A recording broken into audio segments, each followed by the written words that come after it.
ನಮಸ್ತೆ ಮಕ್ಕಳೇ, ನಿಮಗೆಲ್ಲ ಒಂದು ಕತೆ ಹೇಳಲಾ? ಈ ಕಥೆಗಳಂದರೆ ಯಾರಿಗೆ ತಾನೇ ಇಷ್ಟ ಇಲ್ಲ ಹೇಳಿ?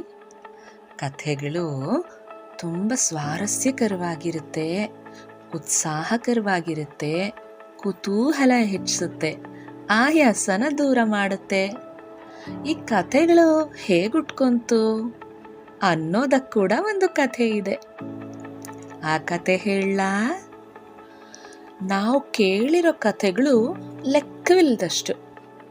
ಮರಗಳ ಬಗ್ಗೆ, ಹೂಗಳ ಬಗ್ಗೆ, ಪ್ರಾಣಿಗಳ ಬಗ್ಗೆ, ರಾಜ ರಾಣಿ ಕಥೆಗಳು, ಮಾಯಾಮಂತ್ರದ ಕಥೆಗಳು, ಅಜ್ಜಿ ತಾತನ ಕಥೆಗಳು, ಬುದ್ಧಿವಂತಿಕೆ ಕಥೆಗಳು ಹೇಳ್ತಾ ಹೋದರೆ ಪಟ್ಟಿ ಎಷ್ಟು ಉದ್ದ. ಈ ಕಥೆಗಳು ಹುಟ್ಕೊಂಡಿದ್ದಾದ್ರೂ ಹೇಗೆ ಅನ್ನೋದ್ರ ಬಗ್ಗೆ ಕೂಡ ಒಂದು ಕತೆ ಇದೆ. ಅದು ಹೇಳಲಾ? ಒಂದಾನೊಂದು ಕಾಲದಲ್ಲಿ ಒಂದು ಚಿಕ್ಕ ಸುಂಡಿಲಿ ಇತ್ತಂತೆ. ಅದು ಎಲ್ಲರ ಮನೆಯಲ್ಲೂ ಪುರು ಪುರು ಪುರು ಅಂತ ಓಡಾಡ್ಕೊಂಡಿತ್ತಂತೆ.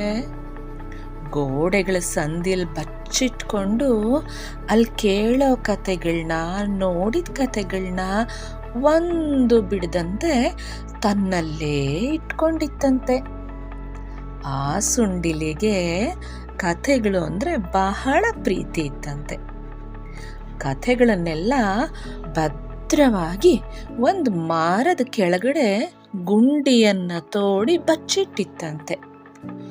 ಒಂದು ದಿನ ಒಂದು ನರಿ ಕಥೆಗಳಿದ್ದ ಗುಂಡಿಯನ್ನು ತೋಡಿ ತೆಗಿತಂತೆ. ನರಿನ ನೋಡಿ ಕಥೆಗಳಿಗೆಲ್ಲ ಭಾಳ ಹೆದರಿಕೆ ಆಯ್ತಂತೆ. ಹೆದರಿಕೊಂಡು ನಡುಕ್ತಾ ಆ ಕಥೆಗಳು ಗುಂಡಿಯಿಂದ ಎದ್ದು ಎಲ್ಲ ಕಡೆ ಓಡೋಕ್ ಶುರು ಮಾಡಿದ್ವಂತೆ. ಆಗ ಶುರುವಾಗಿದ್ದ ಕಥೆಗಳ ಓಟ ಇನ್ನೂ ನಡೀತಲೇ ಇದೆಯಂತೆ. ಆ ಕಥೆಗಳು ನನ್ನ ಹತ್ರ, ನಿಮ್ಮ ಹತ್ರ ಕೂಡ ಓಡ್ ಬರುತ್ತೆ.